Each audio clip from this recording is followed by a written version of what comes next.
Oh, okay. Do it. Tutorial time. This is a concept tutorial. I figured out a lot. There's a thing that I call the lift and push concept. I explained to a lot of people who I train with. I explained it to a couple people on the internet. Just so you guys know what the lift and push concept is basically where it's used mainly when you side flip, when people step on benches and they flip. When you see someone do like a Webster or anything and it looks like they float. This is basically what that concept is, alright? The lift and push concept, very simple. Alright, I'm going to show you from the side view, but you're switching momentum from one side to the other, and you lift and push.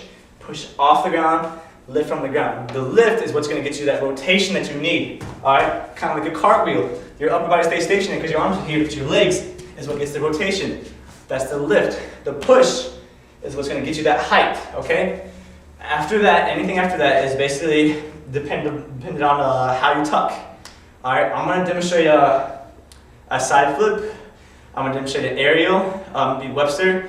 But I'm going to break down to you guys basically how I use the lift and push concept so you guys can kind of see the effects of it. I want you guys to kind of listen to the footsteps. If you do this right, it can stay very quiet, whereas it's not like, when you land, it's not like that, okay? So it's kind of like like that, alright? Kind of simple and quiet. So, let me do a side flip for you guys.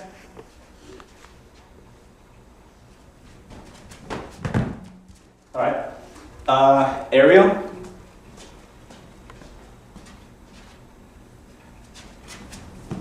Alright. Distance aerial actually. Distance would work too. So for example, let's say I was running and I wanted to like aerial over something. You run here. Alright.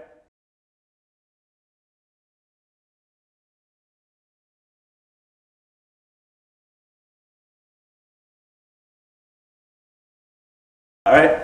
So you hear the silence of it, you hear how quiet it is, and how it can kind of look like somebody's floating. Basically what I'm doing, you have all the momentum going forward, you kind of come up, like one knee up, like that. And then you kind of drop your center, one foot with momentum, switch it to the other side, lift and push. Now you're not going lift and push like that. You're going lift and push this way, alright? So I'm not going straight this way and just right into it. I kind of flow into it. So drop, then up, alright? And that's where the flip happens, alright? If I do a standing aerial, it's here, lift and push. Alright? Same thing with the other way, you're here, lift and push. Alright? So basically that's pretty much how it's done. The lift and push concept, if you walk yourself through it, it's pretty easy to grasp because it's common sense. You get the lift, which gets you the rotation, and the push that gets you the height. Figure out how do you get the best of both worlds. Because a lot of people focus too much on the lift. They're thinking that it's only that one leg that gets you the height that you need. But that leg only gets you the rotation. That's why everybody falls down so soon. Work on lifting that, pushing off that bottom leg, push off just as hard as lift that back leg. You'll get the height and the rotation that you need. I'll do Webster real quick for you guys.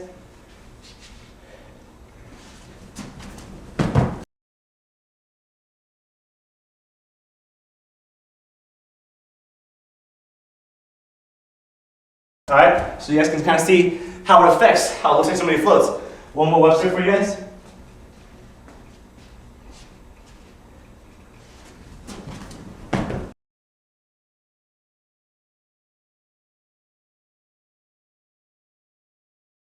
Alright, that's lift and push concept. Practice that, alright? Get it down. Basically what I told you, I said what I meant and I meant what I said. It's very easy. Don't think too deep about it because it is simple. All it is you drop your center and lift that back leg, push off that bottom leg. I don't know how many times I have to repeat myself. That's all you do. Anything after that, like I said, is controlling the tuck. If you watch my Webster, I tuck a little bit, but as I'm coming out of it, I kind of push out. What helps that? Being able to see the ground as you're coming out of it with my side flips. With my Websters, I don't have too much control. It's kind of hard. I guess when you do this for so long, you kind of get a sense of how high you are from the ground, and you know whenever you're gonna fall, or where your position is. Hold on 1 second. Shut up. Okay. That's the lift and push concept. If you have any questions about the lift and push concept, message me, put it in the comments. I prefer you put it in the comments so everybody else who watches this video can learn from that, and they can see the problems that other people are having, and then everybody can kind of compromise and come to one lift and push concept, you know, whatever.